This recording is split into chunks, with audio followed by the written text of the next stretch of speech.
This title is narrated with virtual voice, computer-generated narration for audiobooks. Frontier G-Man number 2 by Franklin D. Lincoln. Chapter 1. Ghost Soldiers. From out of the night they came, as ghosts with the full moon glowing on their skeletal faces and shiny buttons on their blue army uniforms that blended with the purple darkness of the night. Atop black steeds, they thundered out of the trees and splashed across the waters of Split Toe Creek. With the eerie, shrill screams of long dead spirits, the night exploded into another world, dividing the real from the unreal as the riders came out of the water. Their skull-like faces glowed in the dark, as did the rib cages, backbones, and skulls of their ghostly mounts.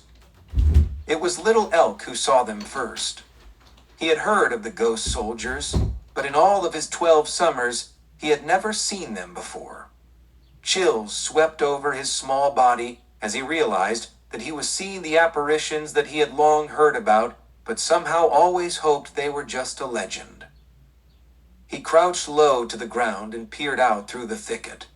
Shaking with fear, he dared not move for fear of being seen. He should have stayed in the teepee until morning, but the fire had dwindled low, and the cool night air had aroused him from his sleep. It was usually his job to go out and gather more twigs for the fire, and this night would be no exception. His sister, White Fawn, still slept soundly on the other side of the fire. She was several years older than Little Elk, and had acted as a mother to him since the death of their mother and father. She was married to Brave Bear, a huge, brutish man who had paid White Fawn's father 12 ponies for her. As was her duty, she served and obeyed Brave Bear.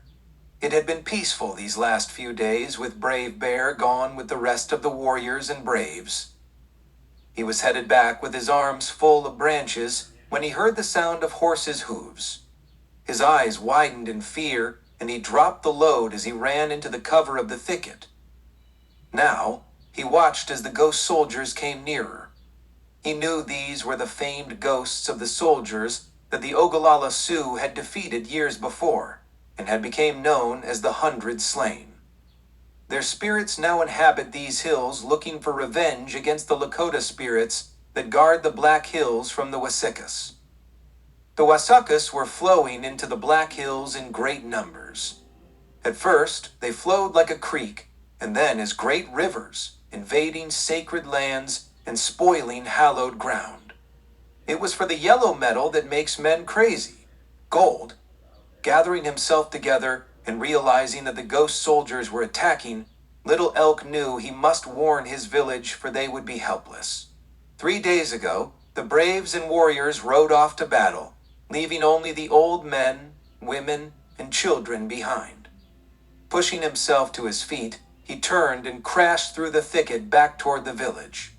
He ran, staggering through the wooded debris. Even above the loud panting of his breath and the drumming of his heart beating his ears, he could hear the riders closing in behind him. Closer and closer they thundered after him, their ghostly mounts crashing through the thicket. Little Elk knew they had seen him. He raced onward, screaming as he went. If the camp hadn't heard the riders by now, his screams should surely arouse someone. Then, as if a door had opened for him, he emerged out of the thicket. The camp lay just ahead. Voices and screams answered his own as women and children emerged from their teepees, as the elder men were too old and sick to arise. Little Elk's feet flew across the encampment. He was still screaming with terror. The ghost soldiers burst out of the thicket with renewed speed, galloping into the camp, trampling teepees and all that still remained inside them. The soldiers slashed with their mighty sabers at the fabric of the falling teepees and anyone in their way. Screaming women snatched up their children and tried to run. Older children ran screaming for their lives. The mighty horde of ghost soldiers poured full stream attack into the village. their horses' hooves trampling all in the way and churning the earth with their sharp gleaming horseshoes. "White Fawn!" little Elk cried as he saw his sister running to meet him. He ran faster, toward her, and she swooped him into her arms, starting to run. "No, White Fawn," little Elk protested. "Put me down. We can run faster than you can carry me." She dropped him to his feet without slowing her pace, and they continued to run away. Almost out of the light of the village now, but a huge ghost soldier was just behind. His gleaming saber slashed through the night air, and his mournful banshee-like scream seemed to turn the cool night air even colder. White Fawn stopped and whirled to face the attacking demon. Flames from the burning camp flared high into the dark sky. The mounted apparition reared his horse onto its hind legs, silhouetting himself against the light of the fires, appearing as a devil from hell. Then, as if by some weird magic of fate, the horse reared over backward, spilling the ghost soldier to the ground. White Fawn and Little Elk resumed their flight. But they knew the other ghosts could catch them. They dove behind a large boulder and fell flat against the damp earth, White Fawn holding Little Elk's trembling body close to her. "Little Elk," she whispered, "listen carefully. It is I they want. I've got to stop this terror on our people. It is all my fault. I'm going to run out and let them chase me." "No, White Fawn, don't leave me," he pleaded. He couldn't understand how any of this could be White Fawn's fault. She was good and all the family he had. She pushed him back and looked him straight in the face. "Listen, I know what I'm doing. Here," she said, removing a chain from her neck. A stone gleaming in the moonlight dangled from it. "Take this." She looped the chain over Little Elk's head and tucked the stone beneath his shirt. "Don't let anyone know you have this. Understand?" Little Elk was shaking violently, his eyes filled with tears. White Fawn repeated, "Do you understand me, Little Elk?" Little Elk nodded slightly. "Now, when I run out, you move back into the bushes. Stay quiet until the soldiers are gone. You will be safe, I promise." "But sister—" "Hush, do as I say. When the soldiers are gone, go to the soldiers' town. Find Brave Bear and give the stone to him. Understand? Don't let anyone else know about the stone. Only Brave Bear." Little Elk nodded. He had thought that Brave Bear had left with the other braves and warriors. He had not seen him for days. Little Elk had been glad that he was gone, for he did not like Brave Bear. He was a big man, and oftentimes cruel to him and his sister. There was little White Fawn could do to protect him from Brave Bear, for she must obey her husband. She must obey. And now Little Elk must obey White Fawn and seek out the man he disliked and usually feared. Little Elk did not understand, but he knew he must do as he was told. Little Elk tried to compose himself. He straightened, fighting to keep tears from his eyes. "Yes, sister, I understand. I will take the stone to Brave Bear. I will tell no one else about the stone." "Now," White Fawn said, pushing him away from her, "I must go now. Do as I say." He faded back into the bushes. Without further word, she pushed herself up and ran back into the clearing. Shouts from the riders indicated they had found their prey, and horses thundered after her. She ran with all her might, neither looking backward or left to right. She just kept running blindly ahead, the apparitions quickly closing on her until she was surrounded by horses and riders. She stumbled as a large burly ghost swept her off the ground and kept going, his mount's gleaming shoes pounding the turf, and disappeared into the darkness. The other soldiers followed, whooping shrilly and dissolving into the shadows from whence they had come. Little Elk, trembling, peered out of the bushes and watched his sister disappear with the ghosts. He watched as they melted away into dark nothingness, their eerie wails dying in the distance. Strangely, he did not cry as he had so easily before.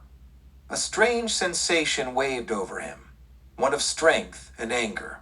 His jaw set, eyes glaring, fear being replaced by complacence and determination.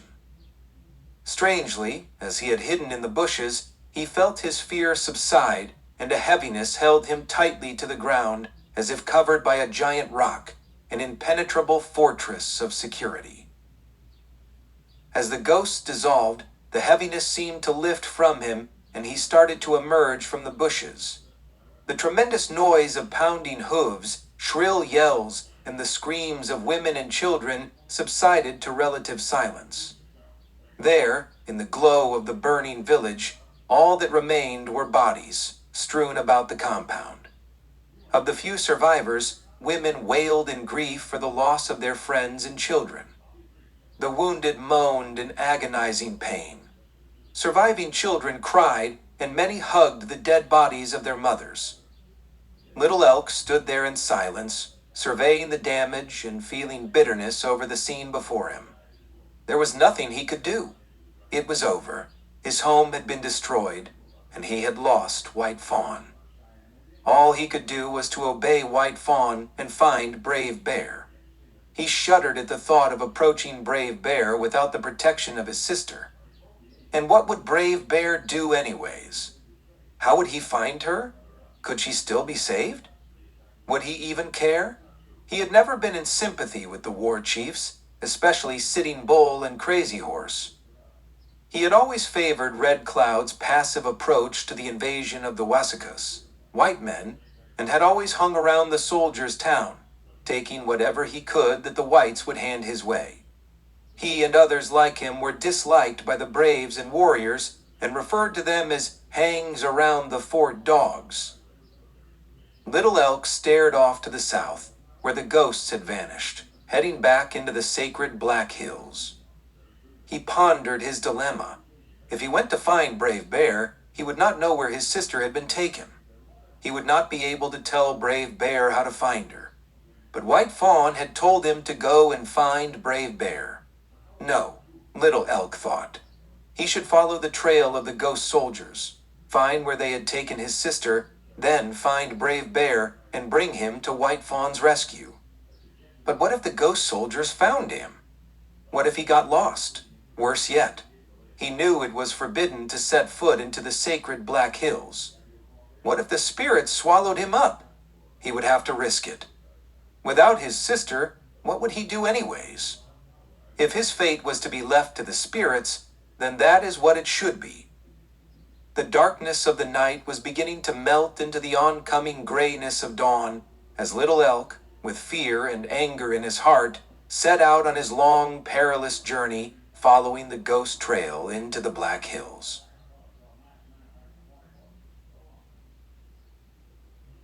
Chapter 2. Assassin.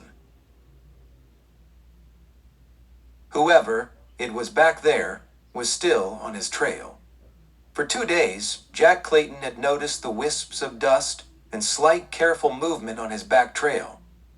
Now mid-morning of the 3rd day, with the growing heat of the sun now rising toward its apex before noon, Clayton had reined his big black stallion, Regret, to a halt, dismounted, and led the steed into the shade of a large tree next to the rippling waters of a shallow stream.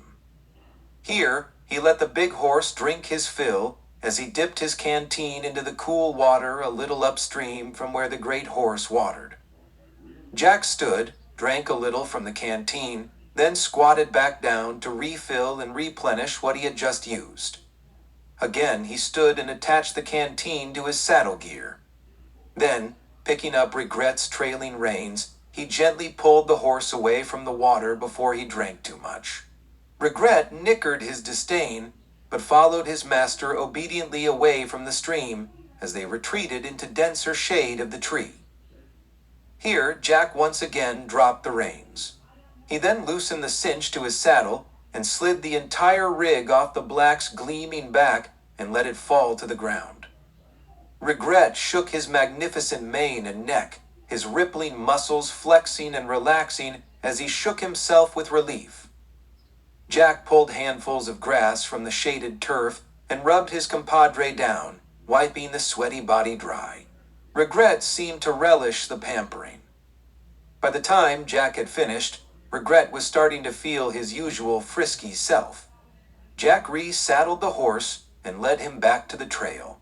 Here, he removed his black flat-crowned hat and pulled a handkerchief from his back pocket. He wiped his sweaty forehead, then the inside of his hatband. All the while, he was staring back on the trail from whence he had come. The movement back there appeared and disappeared again. Whoever it was had come closer now. Jack's brief rest had allowed the trailer to close the gap behind him. He was sure now that he was being followed. If it were merely someone traveling the same direction as he, there would not be need for caution and stealth. Often, travelers of the trail sought the company of others as they rode along. This was definitely not the case. Clayton, in his work as a government agent, had been trailed many times, and he knew when there was danger. But why would he be followed? No one knew where he was going and why. Except for John Randolph, his boss and director of the Western District Justice Department, which housed its secret headquarters just outside of St. Joseph, Missouri, under the guise of a gentlemanly-owned horse ranch.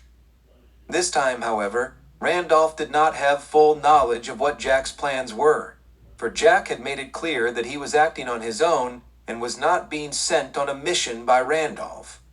The political arena being what it was for Randolph's own good that he not be aware of Jack's actions. Clayton knew from experience that nothing ever had to make sense in his line of work, and information could be leaked and transmitted in all sorts of devious ways, and apparently someone knew what he was up to. Someone was surely on his trail. Jack resolutely replaced his hat on his head, climbed into the saddle, and sent Regret forward, continuing on the trail to the North Country. Let the devil catch up, Jack thought to himself. Let's have it out. The sooner, the better, he thought grimly, and rode on. As the day wore on, Jack stopped and rested several times. He took a break for lunch and a couple other breaks during the hot afternoon, and eventually stopping late afternoon to make a night camp. He had found a cool, shady area near a pool. After he had once again seen to Regret's needs, Jack undressed, neatly stacked his clothes with the rest of his saddle gear, and plunged into the cool water of the pool. He splashed around for a while, making no secret of his presence in the water. Whoever was dogging his trail should now believe that Clayton's guard was down, and now at a considerable disadvantage. If ever opportunity was knocking, Jack had left the door wide open. After a few moments of splashing and kicking about, Jack seemed to relax and float lazily, enjoying the coolness and watching the late afternoon sun decline in the west. He waited, listening intently to the birds and the slight wisp of breeze. Regret flung his head high and nickered as if smelling danger in the air. He stamped restlessly at the grassy bank. Then, as if on cue, the silence of the day was broken by the steady clip-clop of a horse's hooves and the chink of metal shoes on rock. Jack readied himself. Although he seemed to be floating, he in fact was standing on the bottom of the shallow pool. His knees were flexed, leaving his head and shoulders above the water, with his arms still submerged. The rider came slowly and steadily around a bend in the trail. The rider was a tall, thin man, wearing a black hat and black riding duster. The afternoon sun behind him silhouetted him as a dark shadow, hiding his features. The streaming rays of the sun emanated like spires around his form. Jack watched coolly as the man led his dark brown Mustang up onto the brink of the pool and drew rein. The rider sat back in his saddle and pushed his hat higher to the back of his head. "How do?" The stranger smiled, his face now revealed. Black curly hair fell across his seamed forehead. Black stubble of beard was almost long enough to blend into his thin mustache. Dark, piercing eyes glinted with a taunting sneer. "Looks like you found a way to cool off, friend." "Water's fine," Jack returned nonchalantly. "There's enough to go around if you want to join me." The man smiled, saying nothing at first, Then, "No, my friend, I think I'll pass." He chuckled. "You see, friend, being there in the water, without clothes, without guns, puts a man at a very bad disadvantage." He drew his pistol from the holster at his right side and leveled it across the pommel of his saddle. Clayton stiffened, staring at the gaping big black bore of the pistol muzzle. He said nothing, waited. He heard the click of the hammer earing back. The man laughed. "So long, G-Man." His knuckle whitened as he squeezed the trigger. The silence of the afternoon erupted into exploding thunder and flame as the pistol roared. The dark man's face twisted in surprise and agony as he realized what had happened. His bullet went skyward as he felt the impact of a bullet heavy against his chest, almost toppling him from the saddle. He fought to bring his weapon to bear once again on his target, but his hand was no longer steady, his mount floundering, and through his blurry eyes, he could see Clayton standing out of the water now. A rifle wrapped in his waterproof slicker was in his hands. Steaming smoke protruded from the gaping hole where the bullet had exited. Clayton grimaced, gritted his teeth, and fired again. This time the man fell from his saddle to lie sprawled on his back, glassy, lifeless eyes staring up at the waning sun. A black, purplish hole smoldered between his eyes. "Wonder what made him think I was his friend." Jack mused to himself, wading out of the pool and onto the grassy bank. Jack quickly dried off and dressed before examining the body of his assailant. The man carried no identification on him, as Jack would have expected from a professional assassin. He did have $100 in his pocket, and another $500 in crisp $100 bills in an envelope in his saddlebags. A handwritten note accompanied the money. It read simply, "Clayton first. L." Jack nodded acknowledgement of its grim meaning. Also in the envelope was a steamship ticket for boarding the Union Belle on the Missouri, leaving Marysville for Bismarck, North Dakota at 7 p.m., June 7th.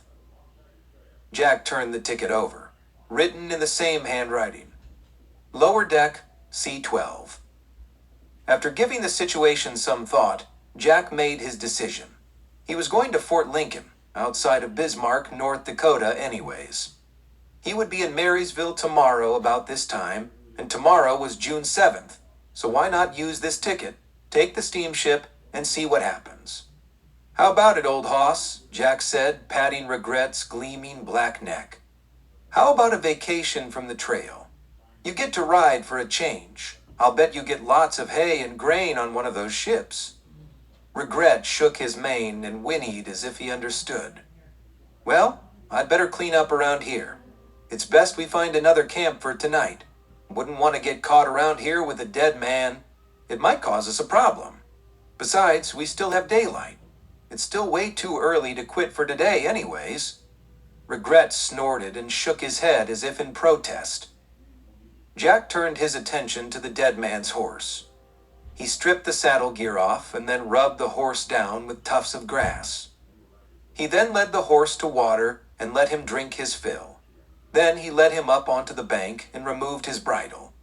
With a slap on the rump, he sent the horse off to run free. Now to get rid of the body. Jack piled the saddle gear, except for the man's rain slicker, which Jack could now use after having blown a hole in his own, onto the man's body and lashed it to him with his lariat. He then dragged the body and equipment to the pool and dumped them in. The weight was enough to sink them below the surface of the pool, leaving no trace that a body was hidden there.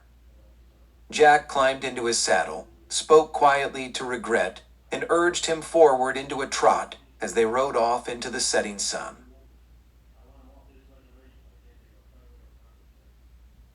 Chapter 3.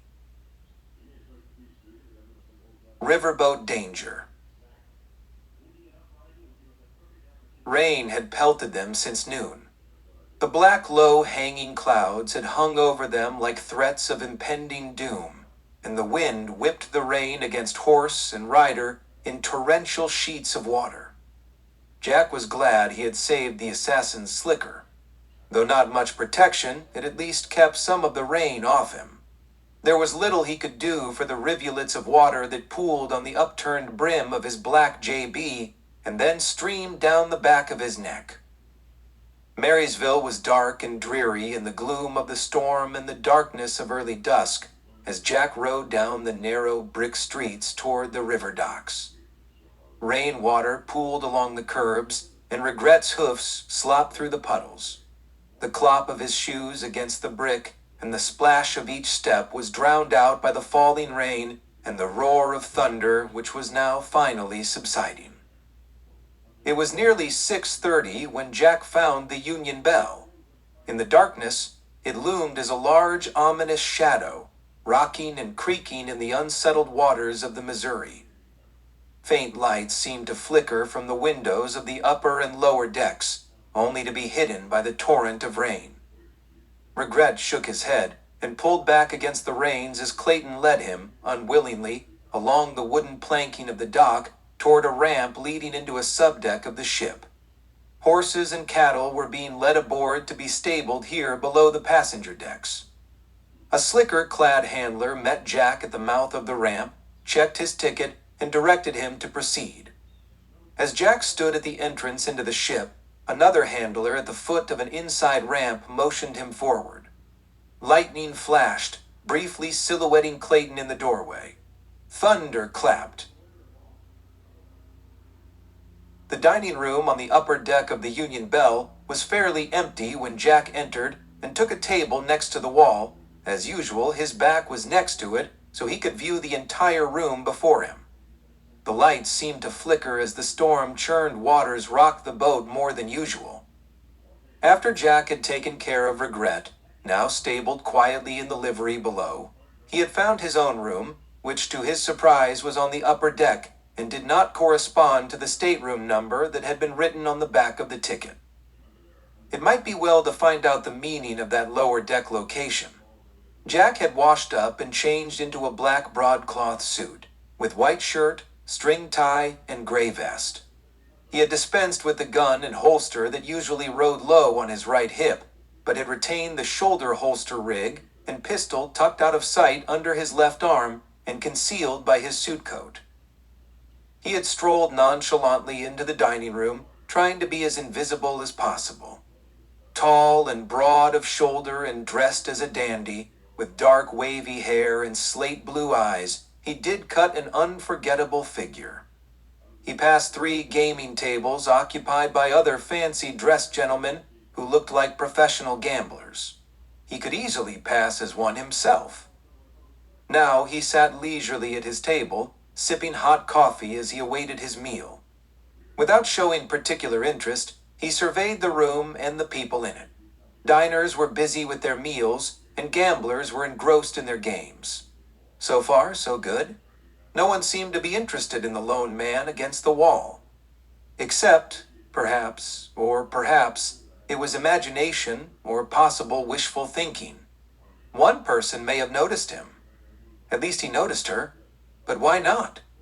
Not only was she a striking young lady with blonde curly hair, light complexion, and rosy cheeks, with long lashes above clear blue eyes, and dressed in a stunning blue gown, but she was notable as a gambler at the middle gambling table. A sight rarely seen in the genteel South. She obviously knew what she was doing, for she would play her cards, and then reach out to sweep the pot from the center of the table and leave the cash lying in a disorganized pile in front of her. Her disgruntled competitors grumbled and threw their cards into the middle of the table and groaned with disgust. The woman expertly gathered the cards, shuffled, and split the deck, and reshuffled with the ease and grace of a practiced professional. She flipped the cards around the table as if disinterested. Occasionally, her long lashes would lift, and she seemed to peer out across the room, glancing in Jack's direction. Jack's meal came, and he proceeded to attack it, occasionally glancing at the gaming table. Her winning streak was continuing, but he could see the irritation the young woman was beginning to show with the game. The man to her left was dark with a lean, angular face, dark eyes and straight black hair, greased back, slick and shiny, seemed to be more disgruntled than the rest, and flashing expressions and words were sporadically being exchanged. This continued for several hands, and the exchanges appeared to become more frequent and more heated until the man jumped to his feet and pushed the lady's chair aside as he grabbed for the pile of cash in front of her. She quickly grabbed a whiskey glass and flung the liquid into the man's eyes. He yelped as the alcohol stung deep, and he threw his hands to his eyes in reflex and staggered backward as the lady came to her feet and kicked the man in the shin. He doubled in pain, grasping his lower leg. While stooped, the lady flung the point of her folded parasol into his midsection. He groaned in agony. The handle of the parasol caught him full force in the chin, and he fell backward onto the floor, writhing. She tossed the broken and twisted parasol onto his heaving chest. Without a word to anyone, she scooped her cash into her purse and stalked away from the table, walking straight and deliberate toward Jack Clayton's table, and sat down across from him. "How about a drink, stranger?" she said, not waiting for an answer. "Waiter," she called, "a bottle of whiskey and 2 glasses." The waiter hurried nervously forward, placed the bottle and glasses on the table, and scurried away. Jack seemed speechless, tried to decide what to say now. And why was she here? He tried not to show his curiosity. He'd have to play along. "Well, I think that would be great. I certainly wouldn't argue with you." He nodded toward the gaming table where the game had broken up and the beaten man was slinking away. "You're a smart man," she smiled. "I like your looks." She was very forward. Jack, on the reserved side, felt a bit uncomfortable with the approach, but he needed to find out her game and just what was her interest in him. "Well," he replied, "I like yours too. I guess that makes of even." "Good. Looks like we're going to get along fine. What's your handle, mister?" Jack hesitated. "Jones, Jack Jones." Coming up with the name quickly. "Now, isn't that a coincidence?" She giggled. "Mine is Jones too. Francie Jones." "Are we related?" Jack retorted. "Maybe we should be." She flirted coyly. "Maybe we should at that." He chuckled, appreciating the insinuation. Then he changed the direction of the conversation. "So what brings you to my table?" Her expression changed like a cloud passing across the moon. Gone was the aggressiveness and exuberance in her voice. Instead, she lowered her tone and said, "That man I had trouble with. His name is Bert Fleming, and he is a very mean man. He's not going to let me get away with what I did to him, and I don't dare leave this room without an escort." "Meaning you think I could protect you?" Jack leaned forward and said low, "What makes you think you don't need protection from me? Besides, I am a bit of a coward, and I might not be of much help." From what Jack had just witnessed, he doubted she needed protection from anyone. He wouldn't mention that. He would just play along. "Fleming won't know that. I just want to be seen with you. Perhaps it will discourage him." "Just who is this Bert Fleming?" Jack asked. "Just some 2-bit tin-horn gambler I met at the game. He cheats. Didn't seem to do him much good against you?" "I cheat too," she stated matter-of-factly. Jack nodded with a wry smile.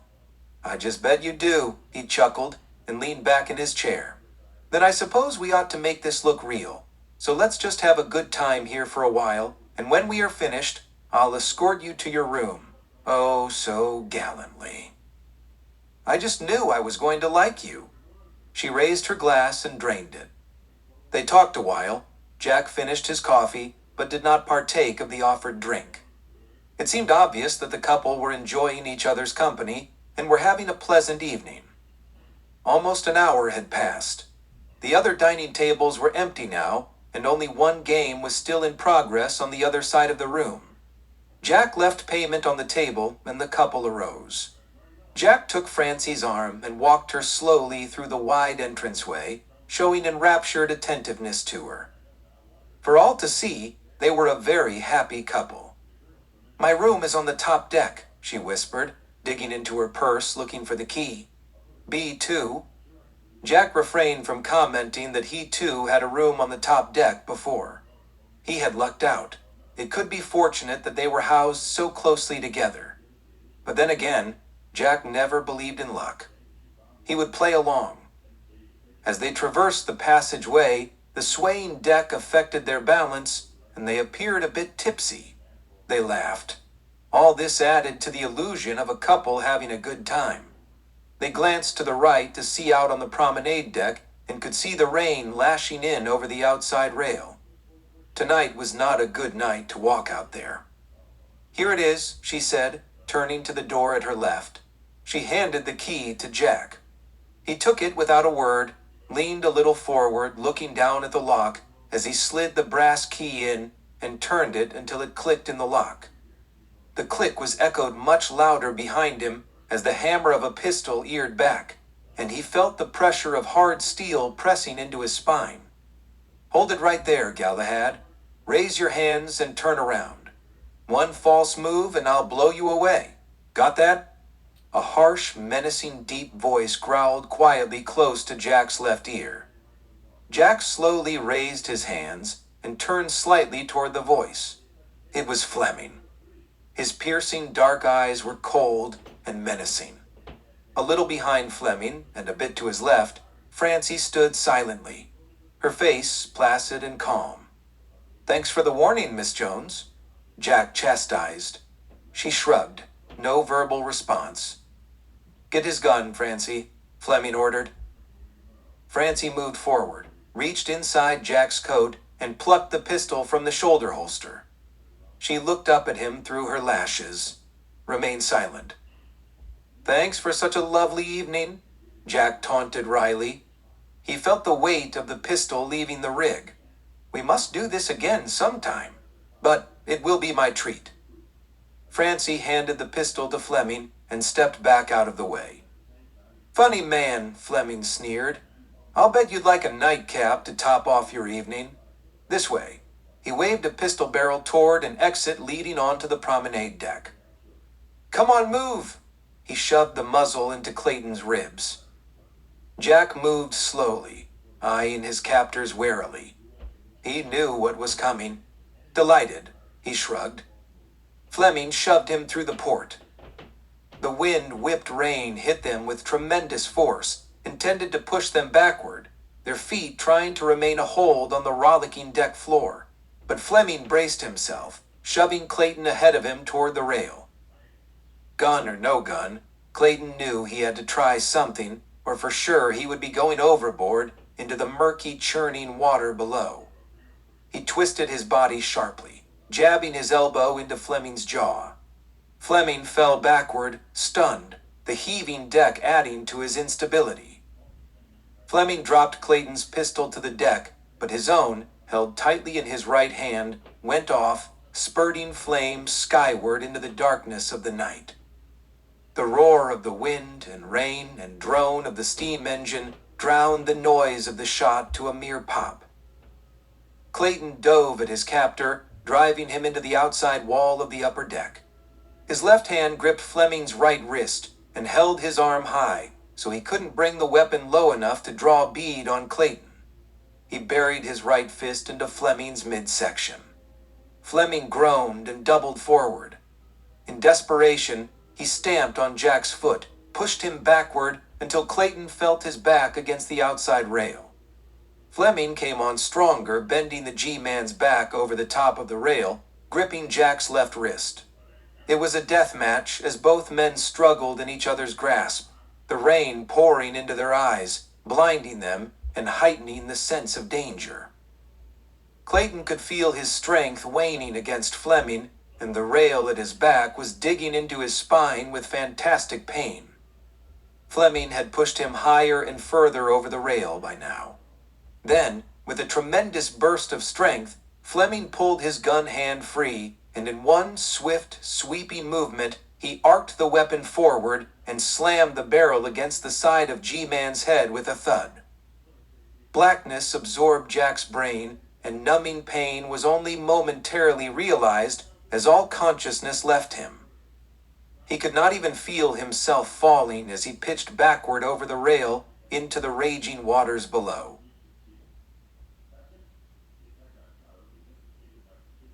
Chapter 4. Watery Grave. Down, down he plunged, with no sensation until he splashed into the cold water of the river. Suddenly, his consciousness returned.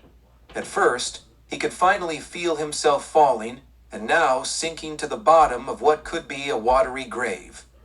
Then he remembered Fleming and the struggle, and now wide awake, realized what had happened. The river wasn't terribly deep, but deep enough for him to sink to the bottom, landing on his back in the sandy bed. He flipped himself forward, half sitting and reaching above his head, pushing off the bottom with his feet to propel himself into a rise toward the surface. Knowing he would have to swim for it, and realizing that his suit coat and boots could inhibit him, he was twisting and turning his body, wriggling out of the jacket and kicking his boots off as he sped toward the surface. He had just finished removing the coat as he broke out of the water. It was almost as dark out of the water as it had been below, but even in the darkness and the heavy rain, he could make out the large moving shape of the steamer off to his right, between him and the eastern shore. Quickly, he lunged into a crawl stroke, trying to reach the ship before it would pass him and leave him behind. Stroke after furious stroke, the G-man sped toward the boat. It was close enough now to hear the lumbering engine, and he found himself just ahead of the big stern wheel and could feel himself riding off its wake. This momentum, combined with the natural northward current, added to his speed and allowed him to keep up with the chugging craft. But he couldn't keep this pace for long, and he couldn't get too close behind the big paddles for fear of being sucked into them. Clayton finally reached the stern and latched on to a docking hook.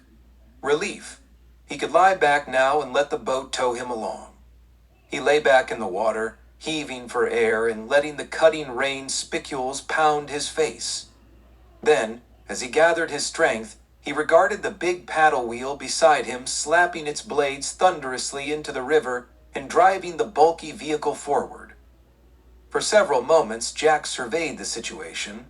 There were no handholds for him to climb up to the deck. The only way up would be to ride the paddle wheel blades up, if he could, without being beaten to pieces. Even if he could, the wheel would take him past the first deck. He would have to ride all the way to the top and leap forward to land on the upper deck roof. He would have to be crazy to try such a stunt. Or desperate.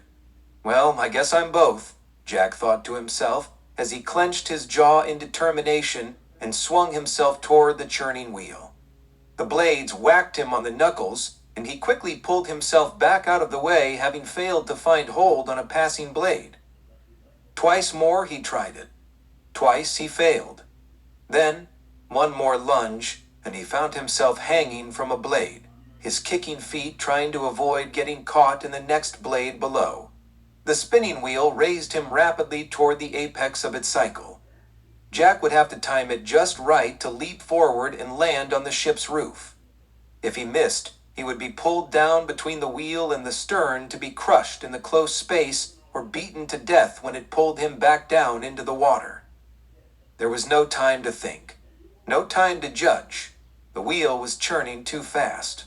Only instinct could pull him free of the wheel, stretch him into a dive, and land on his side, rolling across the steamer's rooftop, gathering scrapes and bruises. He lay there several moments, wondering if he had done it. After a brief rest, he decided he must have, or else he was awakening in the afterworld, and not in as pleasant a place as would have hoped for.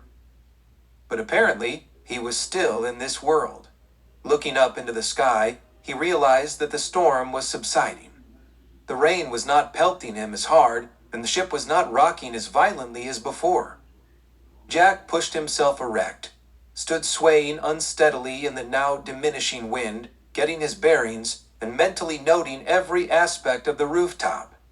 There appeared to be an entranceway to the roof from down below, about halfway along the port side of the craft. Jack padded across the rooftop on his sodden stocking feet and bent over the partially raised square trap door-like porthole. Luckily, it was not locked from below, and Jack had no problem pulling it wide open. He lowered himself feet first into the gaping hole and secured his feet on the access ladder which led him to the promenade deck on the upper level. This was about where he had fallen, but on the other side of the boat. He felt inside his clinging water-soaked trouser pocket and found he still had his key to his stateroom. He would need the six-gun he had left in there.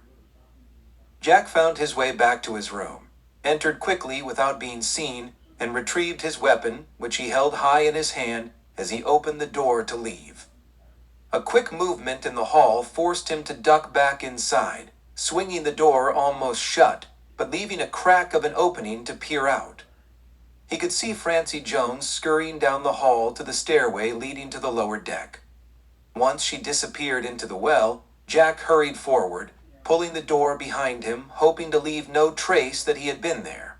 There wasn't much he could do about the puddles of water he had tracked in and out. Hopefully, Francie had not noticed or didn't think anything about it, since she probably didn't expect that Jack could have possibly returned from his watery grave. He hurried into the stairwell and clambered below, his bootless feet quiet on the metal stairs. Francie had already reached the lower deck and was walking hurriedly down the passageway when Jack reached the bottom of the stairs and peered around a corner to see her knock on a door, apparently an identifying code of some sort, for she entered without waiting for acknowledgement from inside. Someone else was entering the passageway from the other end of the hall. Jack dusked back and cautiously peered out again. It was Bert Fleming. He approached the same door, knocked, and entered as did the visitor before him. Jack stepped out and approached the door. It was C12, the number on the back of the ticket. He stood close, putting his right ear to the door, holding his pistol ready. There was a murmur of voices, and he could hear steps toward the door and saw the doorknob start to turn. He dashed away quickly and slid around a corner. He pressed his back tight against the wall and held his breath, hoping he had not been seen. Francie passed by, heading back up the stairs. Apparently, he had escaped detection. He took a breath and sighed with relief. Was she coming back? He dared not return to the door, for she could return, and he might not be so lucky another time. He decided he would wait. Worst case, if Francie did not return, he could at least watch and see who else might be coming and going. He settled back and waited. After a few moments, Clayton once again heard the clang of shoe leather on metal steps and then saw the reappearance of Francie Jones. She carried a large brown envelope and hurried past his hiding spot on her way to C12.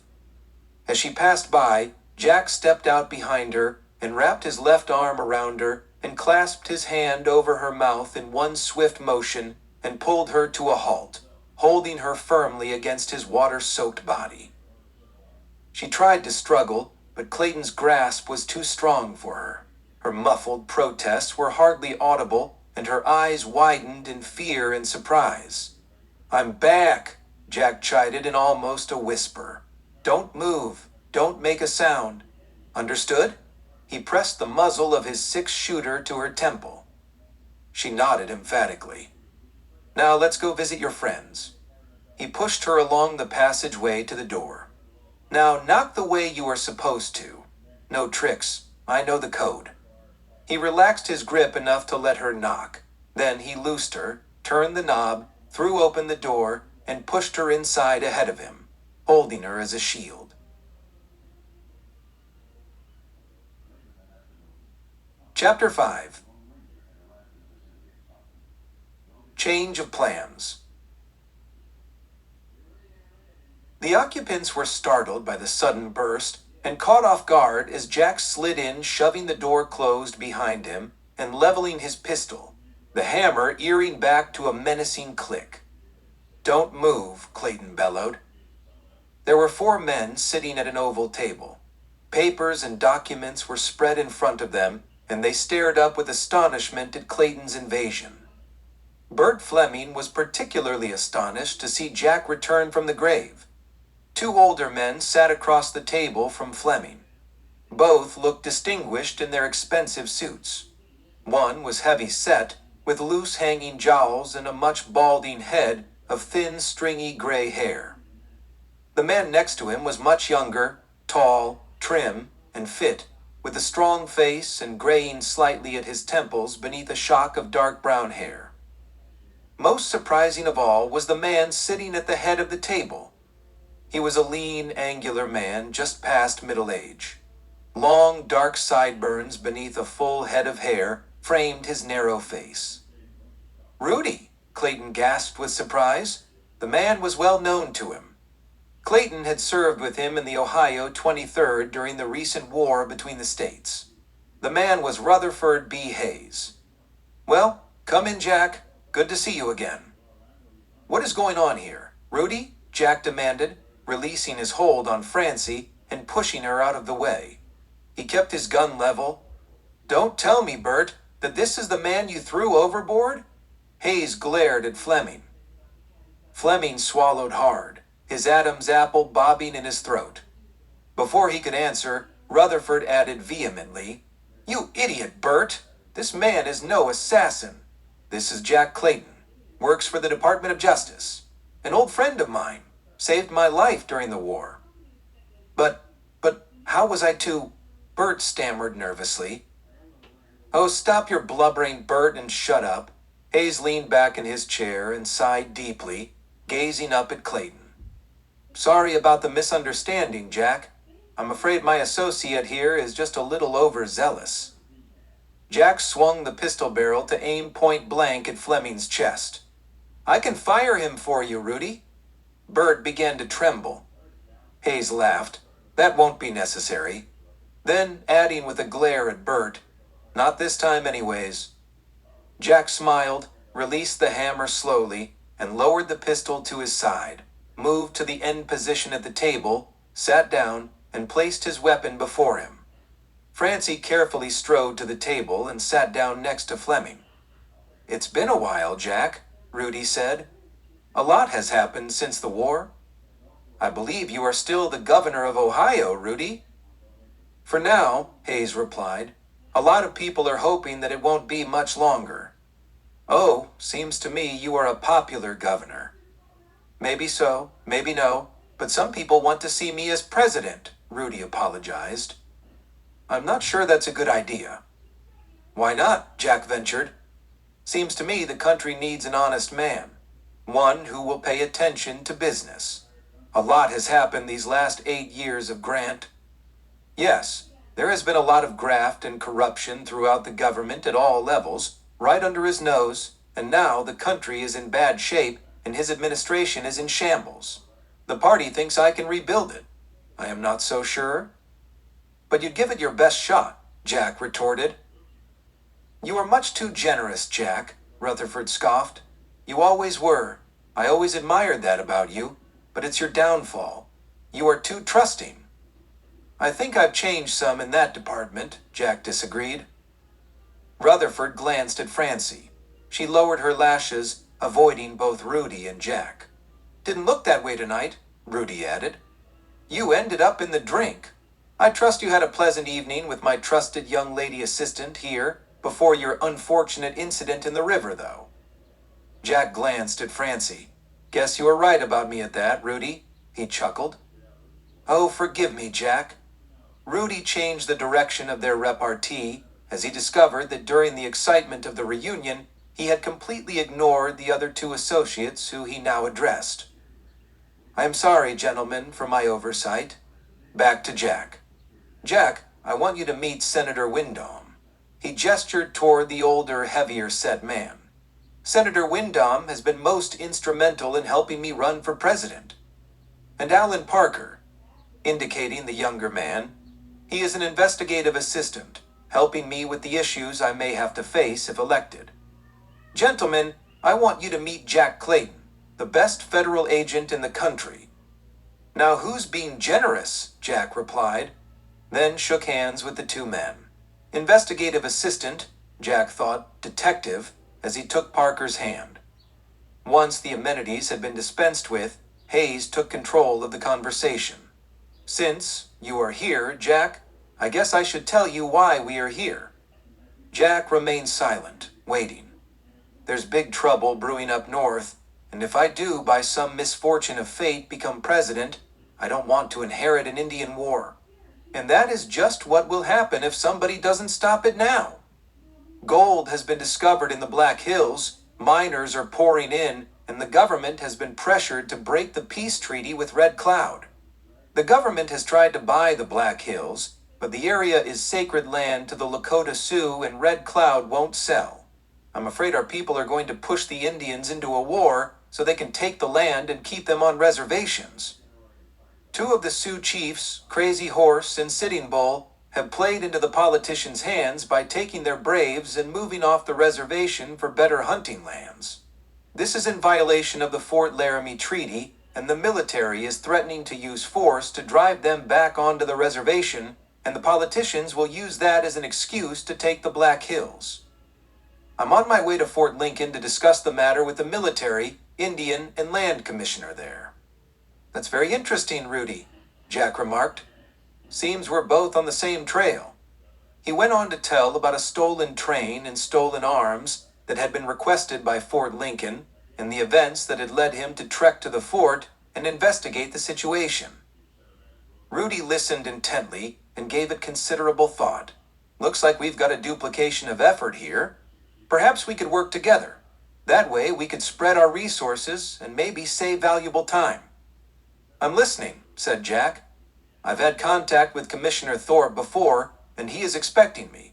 If I continue as planned, I can investigate the goings-on at Fort Lincoln and leave you free for something else. Clayton's brows drew together, and he scowled with a hint of suspicion. Like what? He quizzed coldly. Hayes held his palms up. Whoa, there, Jack. Just listen to me. He waited a second before proceeding. There was no response from Jack, so he continued. As I said before, braves have been leaving the reservation. At first, it was for new hunting grounds, but now they are leaving out of fear. Fear of ghost soldiers. Ghost soldiers? Yes, they believe the ghosts of the soldiers killed in the Fetterman massacre have come to wreak revenge on the Lakota. There have been reports of them attacking villages, killing, and kidnapping. I believe they are being attacked for the purpose of scaring them off the reservation, but I don't, never did, and never will believe in ghosts. You think real soldiers are attacking? Could be. They could be raiders dressed as soldiers, but I wouldn't put it past the military, though. So, what do you want me to do? Jack asked. I was thinking that while we proceed to Fort Lincoln, you could ride on to the Black Hills, find these ghosts, and try to persuade the Indians to return to the reservation before it's too late. Jack pondered the proposal for a moment, then said, That's a pretty tall order. Yes, it is. It just may be impossible, but I'd like you to try. Chapter 6. Indian Attack. The morning sun had climbed halfway into the clear blue South Dakota sky, and the G-Man could feel the increasing warmth of its rays as they beat down on his back. He had been riding for 3 days now, heading west and keeping from the main trails as was his usual habit. So far, the trip had been uneventful. The peacefulness of the trail had been a welcome change. Even Regret seemed to enjoy the solitude, even though Jack continued to push him onward at a steady pace. Clayton had left Rutherford B. Hayes and his entourage aboard the Union Belle when it docked in Omaha. Rudy was continuing on to Bismarck and Fort Lincoln, and Jack headed west toward the Black Hills. Clad now in his usual range garb of gray cotton shirt, black leather vest that concealed his shoulder holster rig, and faded jeans with the cuffs rolled up over his spurless range boots, Jack guided Regret to a small stream that gurgled out of the wooded mountainside that loomed from the north. His mount had just stopped drinking from the stream, and Jack was replacing his refilled canteen on his saddle when he heard it. His peaceful trip was now over, for gunfire was raging on the other side of the mountain.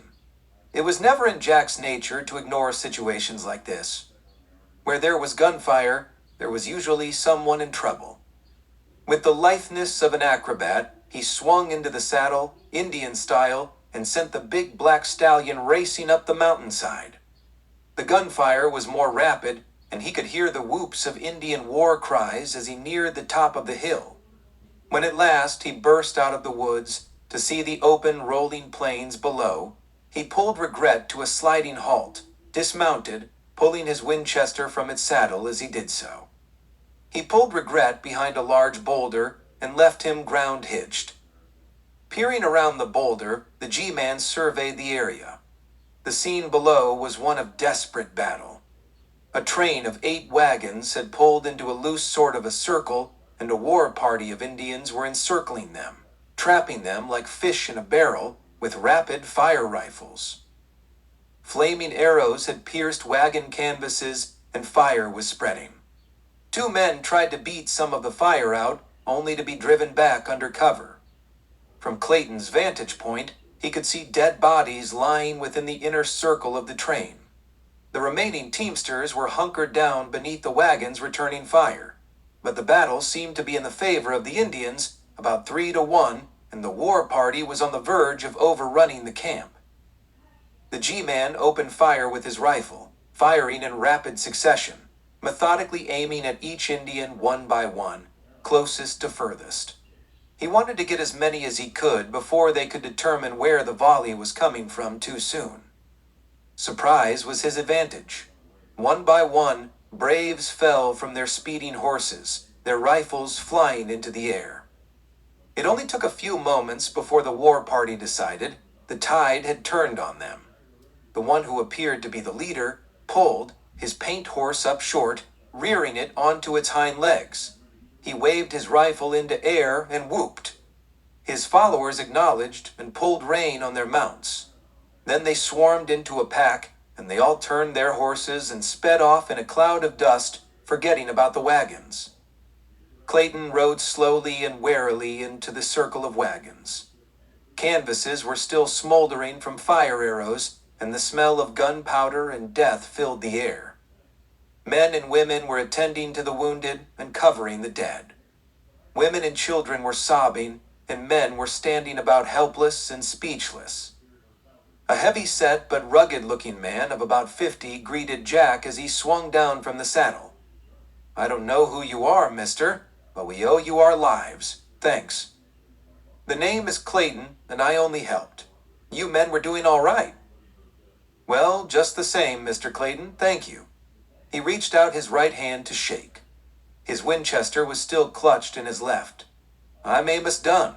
Wagon master, you might say. At least the folks elected me in charge after we left the main trail up on the Bozeman. Guess it wasn't too smart an idea after all." "What made you decide to leave the trail and come this way?" Jack asked. "Too many wagons on the trail? We were just crawling along. Besides, the army kept holding us up, wanting us to turn back. Said it was illegal to go into the Black Hills." Jack listened, waiting for more. "We had a guide. His name was Luttrell. He said if we left the train, he could get us through to the gold fields ahead of everyone else." "You said you had a guide. You mean you don't anymore?" Jack questioned. "That's right," Dunn answered. "Said he was scouting ahead and rode off. Next thing we knew, those hostiles were on us. Then you came along? You think the Indians got him?" "No, not on your life. He let us in here a purpose and set us up. I'm sure he was in with them. I'm pretty sure I saw him riding with them."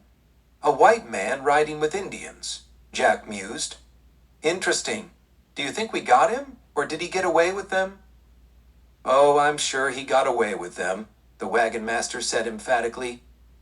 "You should have listened to the military," Jack said, trying not to sound condescending. "It is illegal to venture into the Black Hills. It's for your own good. It's just too dangerous." "I know you are right now.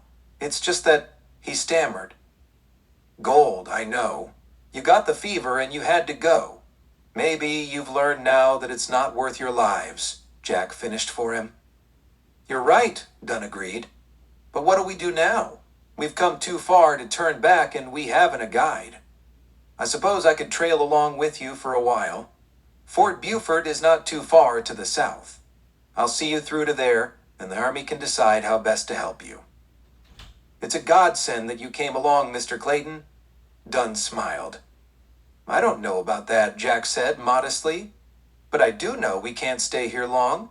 As soon as you take care of your people, we best get started before those heathens come back to pick up their dead.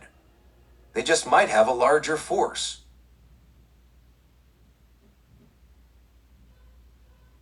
Chapter 7. Confrontation at Fort Buford. Fort Buford was an open post and relatively small. It stationed the 6th Cavalry Engineers. It was late afternoon when the G-Man led the beleaguered train into the open area of the parade field. Malingering reservation Indians lounging in the shade of the buildings watched with casual interest as the wagons passed by. Trappers hanging about the sutler's store took note. Obviously, there had been trouble, and that could mean a warning to their own safety. A corporal rushed up to meet them, his rifle at port arms. "Ran into hostiles north of here," Jack said, gazing down at the corporal from his saddle. "We'd like to report to your commanding officer." "Yes, sir," answered the corporal. "You can pull your wagons off to the side of the parade grounds. I'll take you to the commandant." Jack dismounted, handed his reins to Amos, and followed the corporal. Dunn motioned to the drivers and led Regret with him to the designated area. The command post was a squat, log-built structure next to the quartermaster's. It was dark inside, and the air was stale after a hot day with little ventilation. The balding, stocky master sergeant at the desk looked up as Clayton and the corporal came through the door. "This man wants to see the major, Sergeant. Came in with a wagon train that was attacked by Indians.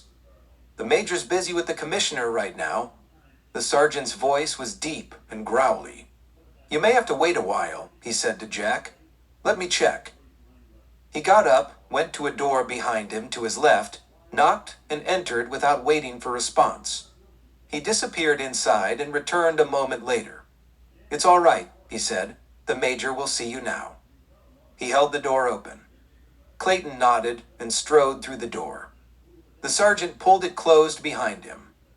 A tall, middle-aged man behind his desk was standing straight and tall. His light brown hair had not yet been tinged with gray. His blue uniform displayed a major's gold oak leaf on his shoulders. Come in," he greeted, holding out his hand to shake. "I'm Major Pearson." "Pleased to meet you, sir." Jack took his hand. "My name is Jack Clayton. I just brought in a wagon train that had been hit by hostiles. I found the train north of here and guided them in." "Well, sit down and give me a full report." Pearson waved him toward a rough wooden captain's chair in front of his desk. A heavy-set, distinguished-looking gentleman with gray, wavy hair, wearing a gray swallow-tailed coat, sat in a chair next to it. "This is Commissioner Thorpe," the major explained. "He's Commissioner of Military, Indian, and Land Affairs for the Dakota Territory. He will also be interested in your report." Thorpe half rose, extended his pudgy hand. Clayton took it, but not too readily as he recognized the name. He stared into Thorpe's cold green eyes. "Commissioner." He acknowledged and sat down.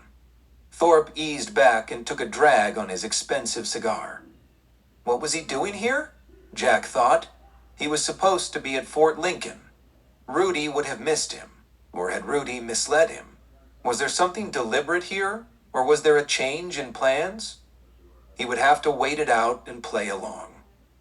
"Cigar, Mr. Clayton." The major extended a wooden tray of cigars. The bands indicated they were expensive Havana. "No thanks, sir," Jack said, declining apologetically. "No offense, sir, but I don't smoke.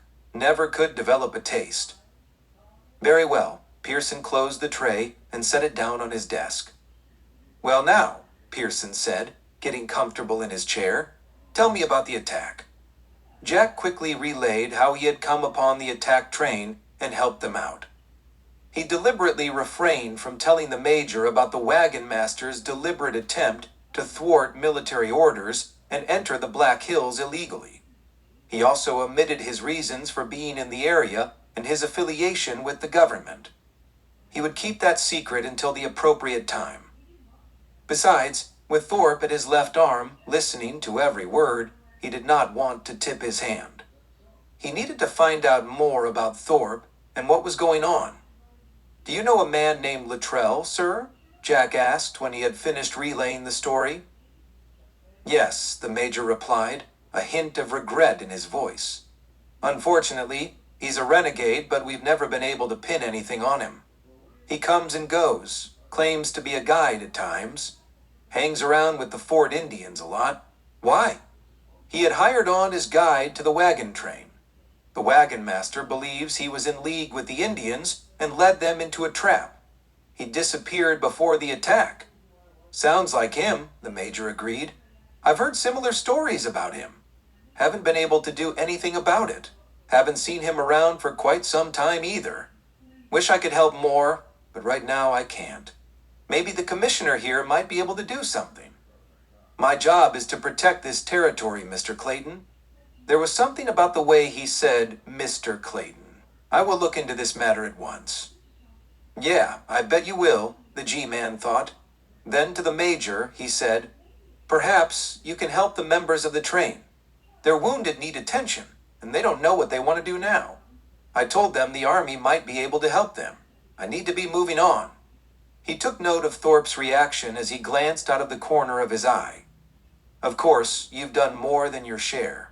We'll take it from here. Send Mr. Dunn in and we'll discuss what's best for his people." "The major wants to see you, Amos. I'm sure he can help you out. Don't worry, I didn't tell him about the gold fever." "Thanks, Jack. Glad I could help." He extended his hand. "I've got to be moving on now." Amos Dunn's expression turned dark, and his eyes steely with anger. He was staring over Jack's shoulder toward the entrance to the fort. "What is it, Amos?" Jack asked. First thought was that Dunn was unhappy with him for leaving. "You'll be all right. You won't need me." "It's not that, Jack," Dunn said nervously. "That man." He nodded directionally. Jack turned. A wiry, scruffy, bearded man in buckskin clothes and an Indian were riding into the fort and trotting their tired horses toward the sutler's store. "That's Luttrell," Dunn said. "Oh," Jack responded appraisingly, watching the two men ride up to the hitch rail. "Maybe we ought to have a talk with him. Come on." Luttrell and his companion had dismounted, tied up, and stepped up onto the wooden porch of the sutler's store. "Just a minute there, Luttrell," Jack shouted, as he and the wagon master closed the distance from across the field. Luttrell and the Indian turned to face the two men striding toward them. The renegade's dark eyes squinted menacingly. There was a deep scar running down his stubbly, bearded right cheek. He showed no fear, surprise, or any other emotion. Didn't acknowledge that he recognized Dunn. He stepped down off the porch. The Indian remained where he was. "You dirty weasel," Dunn warbled. "You led us out there to get killed." He was rushing past Jack, his fists balled with fury. "Hold it, Amos," Jack commanded, grabbing him by the scruff of his collar and pulling him back. "Let me at him," Amos protested, stamping his feet. "Just wait. Let me handle this." Clayton pushed the wagon master slightly behind him. "Is he right, mister?" Jack confronted Luttrell. "Did you lead him into a trap?" "I don't know what you're talking about," Luttrell growled. He spat tobacco juice into the dust at Jack's feet and rolled his cut around in his cheek. "I went off scouting. When I got back, the train was gone. That's all." He started to turn toward the porch. "Let's go, brave bear," he said to his companion. "Wait a minute," Jack warned, gripping Luttrell's shoulder to spin him around. "We're not through with you yet." Luttrell spun on his moccasined heel. His fringed buckskin-clad arms swung out, and his fist smashed Clayton squarely on the chin. Jack staggered back and fell into the dust. Amos Dunn dived at Luttrell, driving his head into Luttrell's midsection, doubling him over and driving him down on the porch floor. Brave Bear twisted around, pulling his knife from its sheath, raising it high, poised to drive the blade into the wagon master's back. Clayton lunged to his feet, came up behind Brave Bear, and grasped his wrist, restraining the blade from being plunged into Dunn's back. Brave Bear twisted under Jack's raised arm to face him.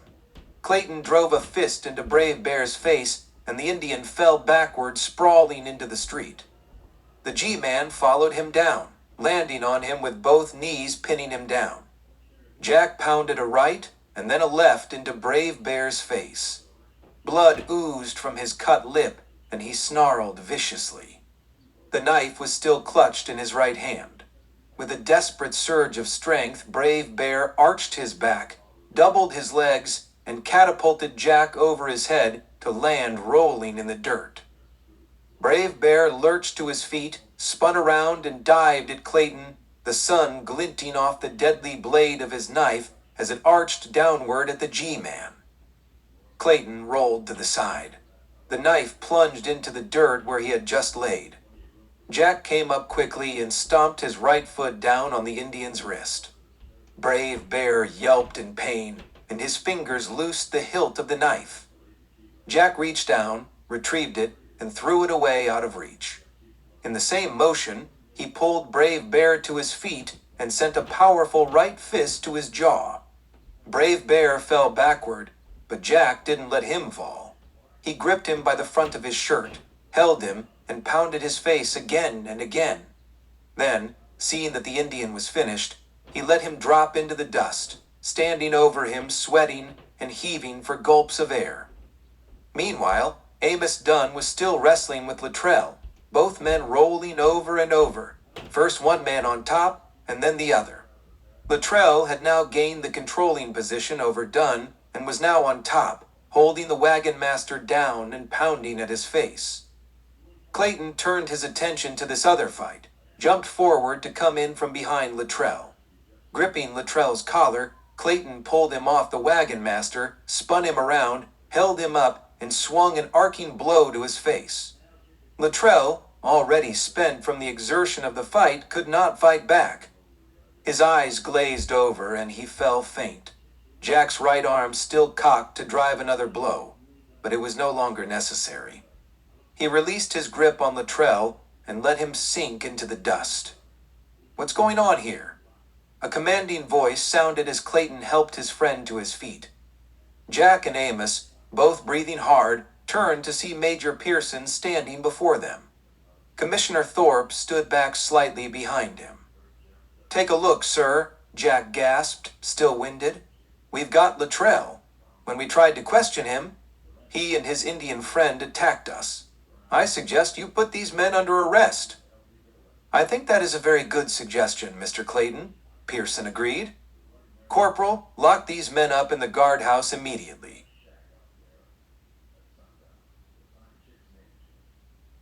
Chapter 8. The Little Thief. There was still a few hours of daylight left when Jack Clayton rode out of Fort Buford. He had left the settlers in the hands of the army, and he trusted that the army would take proper action against Luttrell and Brave Bear.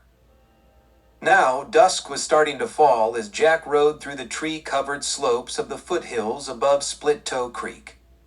He guided the big black slowly and steadily, keeping constant vigil for trouble.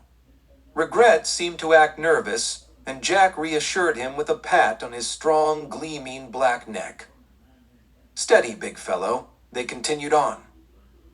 The stallion seemed to be growing more and more skittish as they traveled on, winding between the trees and emerging into a small, narrow canyon. Clear water trickled in a sparkling stream. Horse and rider stopped to partake its refreshment. The sun had just disappeared behind the western bluff, dark shadows spreading into the canyon, covering them with the coolness of oncoming night. Regret raised his head high and shook it. He snorted and whinnied, stamped his feet nervously, and pawed at the turf. "What is it, old fellow?" Jack pulled on his bridle, trying to settle him down. His eyes roamed the canyon, peering into the darkness along the stream. He saw nothing. All was quiet, even the birds were silent. Something was ominously wrong here. Too quiet. Much too quiet. He surveyed the tops of the bluffs along the canyon walls. Nothing seemed to move. He stared and stared, trying to discern something, anything in the foliage. At last, he saw it move. Without taking his eyes off it, he reached toward the saddle rig and slid his Winchester from the boot and raised it high, stock firmly planted in his shoulder, and took careful aim, waiting for it to move and make a clearer target. It was the biggest mountain lion that Jack had ever encountered. No wonder Regret had been so uneasy. It moved out onto a rocky ledge just below the rim of the West Canyon wall. The glare of the setting sun obscured the target in his sights, the brightness stinging his eyes and making them water. His finger tightened on the trigger, and he took up the slack within the trigger guard. Another ounce of pressure, and he would send a speeding bullet at the big mountain lion. But just in time, the cat screamed a blood-curdling cry and dodged back from the lip of the ledge. The rifle roared and echoed down the canyon. The bullet chipped rock fragments in the cat's face, and he leaped from the ledge and disappeared into the shadows of the canyon. Missed. "Well, old hoss," Jack said, "we'd better put some distance between us and that cat pronto." He climbed into the saddle without booting his rifle. He wanted it in his hand at the ready if the cat came back. He spoke to his mount, nudged him forward, and carefully rode on through the canyon. It was completely dark by the time they emerged from the canyon into a grassy, rolling valley. It was difficult to see just how far the valley stretched, but the graying horizon seemed far over the dark mountains. A sliver of moonlight peered through low-hanging clouds. They continued on for another half hour, picking their way along with what little light they still had until they entered a grove of trees. Now it was too dark to continue on. Hoping they had left the mountain lion far enough behind, which they probably had, since Regret no longer appeared skittish. Jack pulled Regret to a halt, dismounted, and proceeded to make camp. He was pleased with his progress considering his encounter with the wagon train and the diversion to the fort. Tomorrow, he should reach the Black Hills. Jack quickly had fire going, its glow taking away the chill of the evening. With coffee brewing in a tin can and beans sizzling in a skillet, Jack leaned back against the trunk of a tree and relaxed with an open can of peaches. Regret snorted and stamped the ground. What was it this time, Jack thought. He put the can of peaches down, picked up his rifle, rose, and strode in a wide circle around his camp. Nothing but normal night sounds. Good. If the cat was near, the night sounds would probably cease. He would keep his ear tuned. Stay on guard. He came back to the fire, squatted, and reached for the skillet. What happened here? His brows pulled together in consternation. The skillet was more than half empty. He reached for the tin of coffee. It was empty. He glanced to where he had left the can of peaches. Gone. Without moving or showing surprise, he rolled his eyes from side to side, looking around to find sign of the thief. Nothing. He sat back against the tree trunk once again and ate the remaining beans from the skillet. Then, deciding to wait for developing events, he spread his blanket beneath the tree and, using his saddle for a pillow, he wrapped himself in the blanket for a good night's sleep. Clayton lay quiet for several minutes. Fatigue overtook him, and he started to drift off. If the thief, whoever or whatever it was, returned, Regret would surely make warning sounds. Jack had learned a long time ago how to sleep lightly and awaken at the least alarm. He had almost succumbed when Regret whinnied low. Clayton rolled over in his blankets, positioning himself so he could see Regret in the glow of the flickering campfire. A puzzled grin crossed his face as he focused on the sight before him. There, in the light of the fire, he could see Regret down on all fours. A small Indian boy was on his back, drumming his heels against Regret's ribs and cursing with a whispered voice, trying to ride off with the big stallion. Regret merely tossed his head in annoyance and nickered with amusement, refusing to rise to his feet. If it had been a grown man trying to steal him, the black would have treated him disastrously. But a child was a different matter, and he would never harm a child. The mystery of the disappearing food was solved. Obviously, the youngster was hungry and desperate, alone in the wilderness and probably scared to death. Carefully, silently, Jack arose from his blankets and tiptoed stealthily toward the horse and child. The young boy's attention fully on the frustration of the stubborn horse didn't see Jack approaching until almost the last second. Jack reached out for him, but his arms came up empty as the boy spotted him, wild-eyed, and slipped off regrets back to the opposite side and ran into the trees.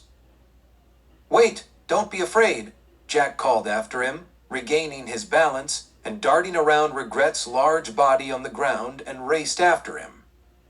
Clayton could hear the boy crashing through the brush up ahead and followed suit. He quickly closed the distance, his stride so much larger than the boy's short legs. Thorns scratched at his legs and arms as he pushed on through the thicket. They burst out of the undergrowth into an open plain almost at the same time, Jack only a step behind the boy, his arms outstretched, reaching for the boy. The small Indian dodged sideways. Jack missed him once again and stumbled, his hands hitting the grass before him, preventing him from completely falling. He regained his height and continued on as his quarry ran down the slope. The moon had passed out of its cloud cover now, and Jack could see the Indian boy run down an embankment and leap onto a meager trail below. The boy fell and rolled over in the middle of the trail as he landed. He screamed in terror as he tried to rise in time to see a band of horses coming around a bend in the trail and bearing down on him. The horses and riders' skeletons seemed to glow in the dark, and the skull faces of the ghost soldiers were blank and menacing. The boy froze with fear, the thunder of the fiery hooves droning in his ears. They were almost upon him when Jack dived from the embankment, his arms enveloping the boy and rolling across the trail into a thick growth of tall weeds. Jack rolled to a half-sitting position, holding the boy in front of him tightly, his hand over the boy's mouth, preventing him from crying out. The ghostly riders thundered on past them, their pace never waning. Sand and stones flying airborne as their gleaming shod hooves churned the hard, packed turf of the trail. Jack ducked down, pulling the boy with him, waiting and hoping they had not been spotted in the dark. The boy's eyes rolled upward into his head and fainted. Jack remained still, clinging to the boy and feeling his heart drum beneath his chest. He counted 8 riders as they passed by and disappeared down the trail. It seemed like an eternity, but Jack waited patiently until he was sure they had gone. Chapter 9. True Arrow. The boy finally awakened. When his eyes opened, he started suddenly at the sight of the G-Man sitting beside him next to the warmth of the campfire. "Just hold it there, son," Jack said calmly, in a soothing tone, as he held the boy down, restraining him from rising. "Take it easy, I'm your friend. I'm not going to harm you." "White men are not my friends," the boy growled bitterly. Jack understood this bitterness and said, "I know white men have mistreated your people, but we are not all like that. If I weren't your friend, would I have saved you from the ghost soldiers?" The boy thought for a moment, then tried to sit up. Jack released his hold on him so he could rise. "But I tried to steal your horse. How can you be my friend? Looks to me like you thought you didn't have a choice. You were scared, alone, and hungry. You didn't know if you could trust me. Besides, you are just a little boy, and you need help." "I am not a little boy, and I was not scared." The Indian protested. "I am a brave warrior. My name is Little Elk, and I have been searching for the ghost soldiers. They have stolen my sister and carried her off, and I am out to find her.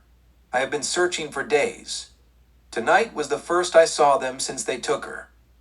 Jack listened with interest. "Can you tell me more about what happened? Maybe I can help?" "Why should you help me?" Little Elk said sullenly. "You a white man, a Wasikas.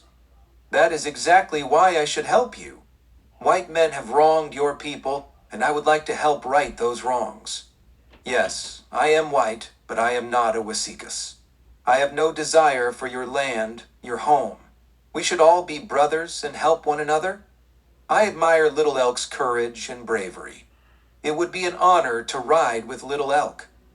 Little Elk's eyes brightened, and he smiled. His chest heaved with pride. You tell truth? Little Elk asked. True as an arrow, my young friend, Jack answered. Then I will call you True Arrow, the boy said. I would be proud that you do. Then Jack said, Now will you tell me what has been happening? Little Elk relayed the story about the raid on the village and his sister's abduction, and how she had asked him to find her husband Brave Bear, and how he had disobeyed and tried to find her on his own. He omitted any mention of the stone on the chain around his neck and hidden beneath his shirt. He didn't admit to getting lost, merely said he had been searching for days, but Jack knew the boy had lost his way and decided to go to Brave Bear after all. After the boy had finished relaying the story, Clayton said, You said the Braves and Warriors had been gone from the camp for several days? Yes, but Brave Bear would not go with them. Interesting, Jack thought. If the Warriors were away, then who ambushed the wagon train? Were they Indians at all? He should have checked the bodies. Perhaps they were whites dressed as Indians or renegades mixed in with whites. He wondered. And White Fawn said Brave Bear would know where to find her? Yes, but I don't trust Brave Bear. He is a mean man. Maybe I can help you find Brave Bear, Jack said. I know where he is. Little Elk's eyes widened with fear at the thought. Don't worry, Jack reassured him. I won't let him hurt you. Little Elk stared into Clayton's face warily. Jack told him about Brave Bear's incarceration in the guardhouse at Fort Buford. He omitted that he had fought with Brave Bear and had him arrested. In the morning, Jack said, we'll ride to the fort and find out from Brave Bear where to look for White Fawn. Is that all right with you? Yes, said Little Elk. True Arrow knows what is best. Then I suggest we get some sleep. It's been a long day, and tomorrow will be also. We'll be riding early before dawn.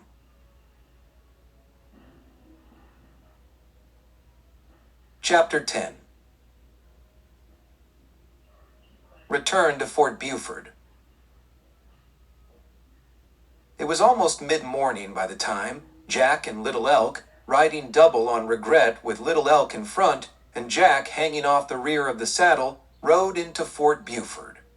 The scene was much the same as the day before, the fort Indians still lingering lazily about, and the sparse military personnel idly attending to menial affairs. What was surprising was that the wagons were gone. He had expected them to still be here. With wounded to be cared for, he didn't think they would be traveling for several days. Jack angled the big black off to the side and reined in at the hitch rail in front of the post headquarters. He lifted Little Elk down first, then stepped down himself and spun the reins over the rail. He was just helping the boy onto the porch when the door opened and Major Pearson stepped out, pulling the door closed behind him. Mr. Clayton, he said with surprise, I thought you'd be far away by now.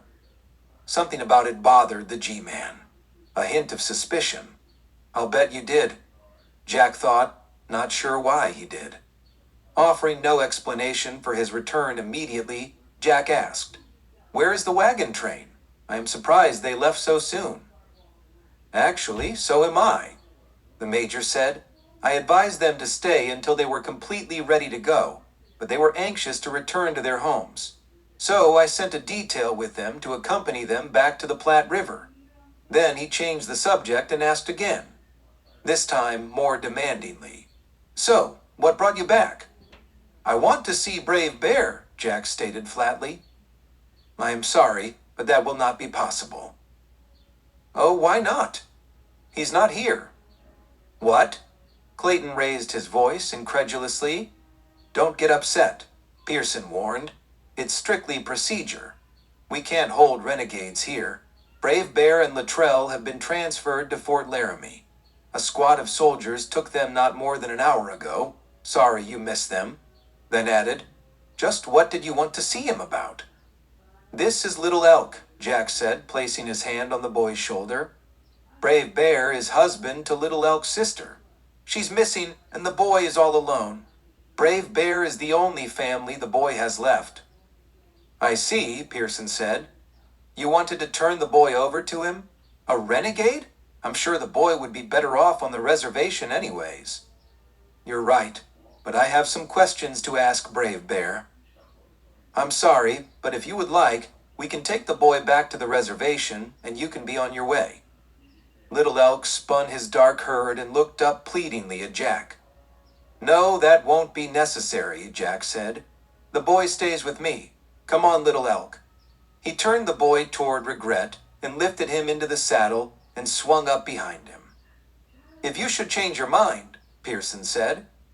I won't, Jack stated flatly, lifting the reins and prodding the black. They rode out. Pearson clenched his fists, tightened his jaw, and watched them ride out. He watched until they disappeared over the horizon, then turned and entered the command post. Get Luttrell and Brave Bear here pronto, he ordered. The burly master sergeant saw the fire in the major's eyes. He leaped nervously to his feet from behind his desk and practically tripped over his own feet, not able to get out of the office fast enough. Fool, Pearson muttered to himself with a grouch on, and went to his office and closed the door behind him. Well, Commissioner Thorpe asked, you got rid of him? Yes, Pearson growled, rounding his desk and plopping into his chair dejectedly. But he's suspicious. He wanted to see Brave Bear. Claims the boy he has with him is Brave Bear's. I told him Brave Bear and Luttrell had been sent to Fort Laramie. I couldn't let him know I didn't lock them up, could I? No, of course not, said Thorpe. I've sent for Luttrell, Pearson added. You did right. We'll send him out and have him kill our Mr. G-Man. That might not be so easy. The dusty range-attired man sitting next to Thorpe said, taking a drag on the expensive cigar Thorpe had given him. I found that out. He glanced to the woman sitting to his right. She was dressed in a vest and divided riding skirt. Bert Fleming and Francie Jones had ridden hard for 2 days after arriving at Fort Lincoln and finding that Commissioner Thorpe had gone on to the Black Hills. Rudy Hayes had wanted to ride on and find Thorpe, but his companions persuaded him that in light of the recent happenings at Fort Lincoln and the dispatch of General Custer to Wyoming, it would not be prudent for a presidential candidate to get caught in the middle of a potential Indian war. Fleming suggested that he and Francie ride on in his stead and transact their business with Thorpe while he should return by riverboat to Omaha and then on to Ohio. You don't just kill a man like Jack Clayton, Francie said. You have to outsmart him. You seem to have a high opinion of Mr. Clayton, but after all, he's just a man, Miss Jones. Thorpe smiled confidently. Bert thought he had killed him once, Francie Jones nodded toward Bert Fleming. But he failed. I'm not Bert, Thorpe chuckled. So tell me, Bert, what did Hayes think of your failure? Fleming squirmed uneasily in his chair. Francie said, he thought he was a blasted fool, of course. What else?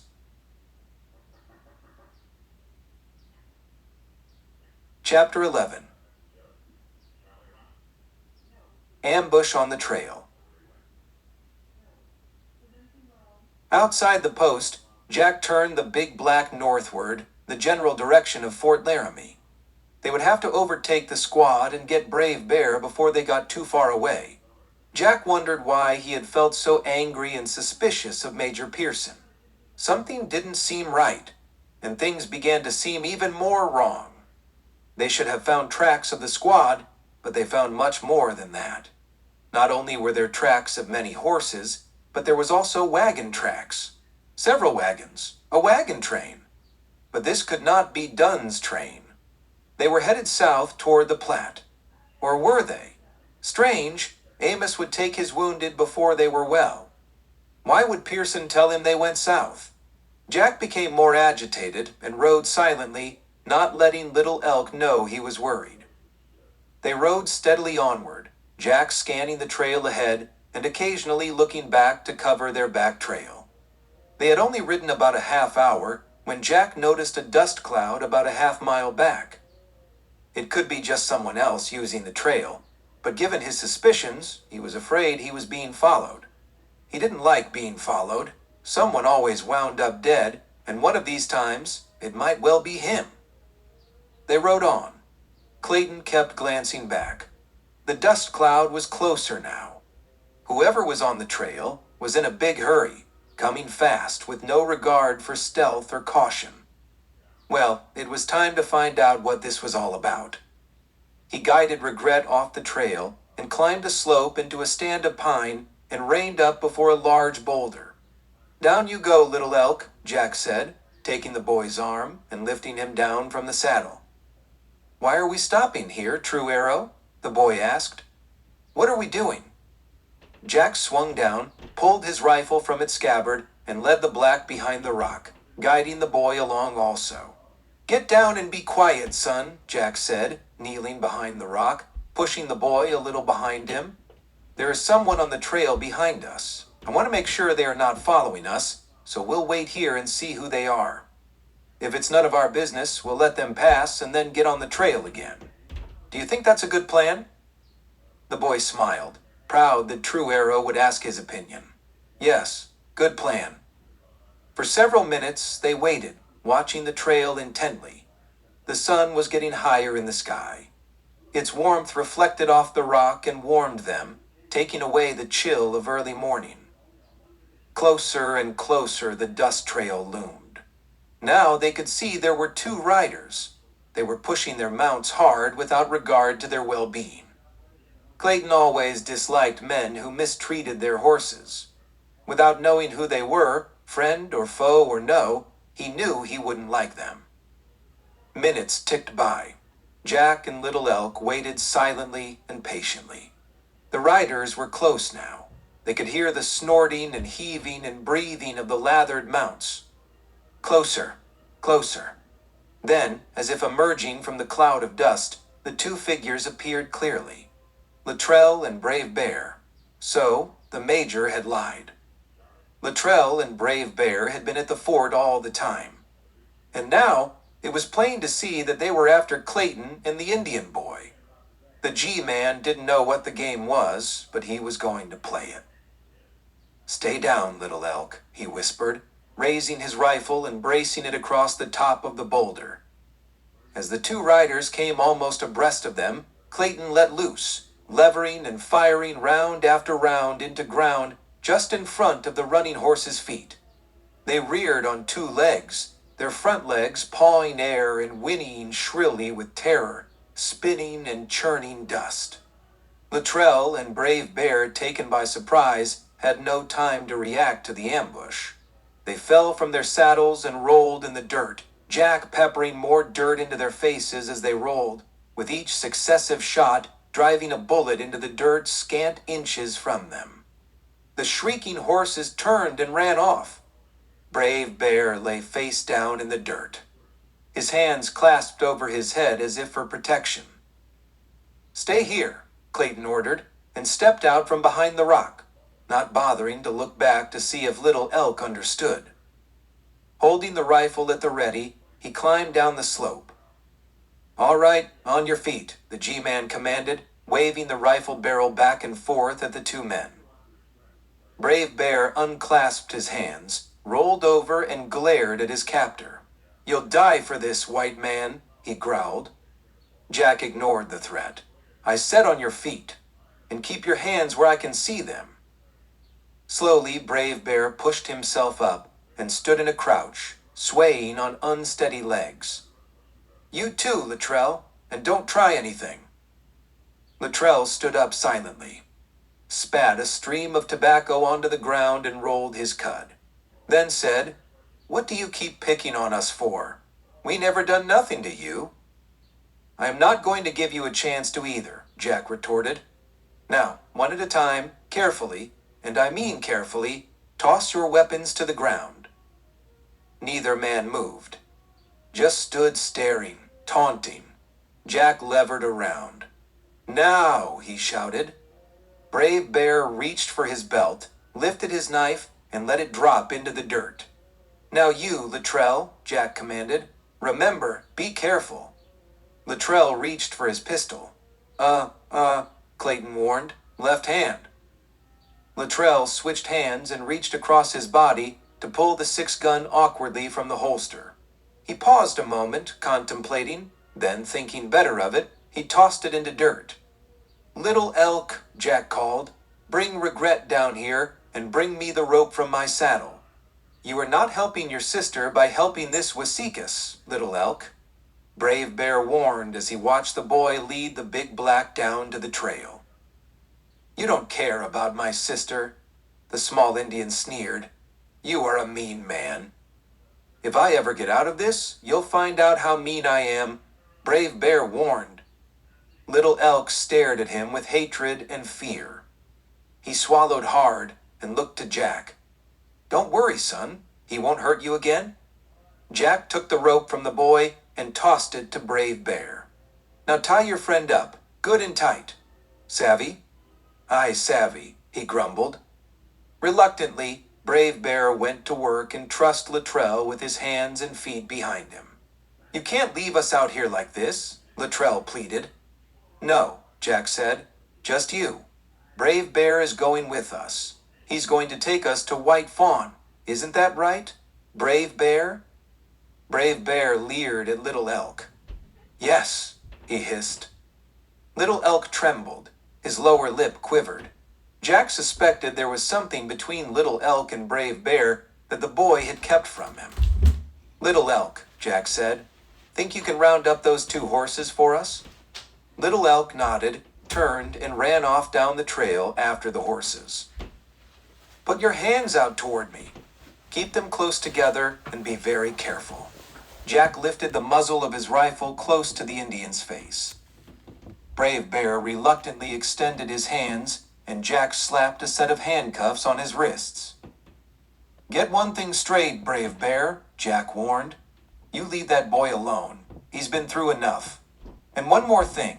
If I think you are just leading us around, playing us, I mean if we don't find White Fawn in a reasonable amount of time, or if we do find her and she's not all right, I'll kill you where you stand. Got it?" "As you say," Brave Bear sneered. "I got it."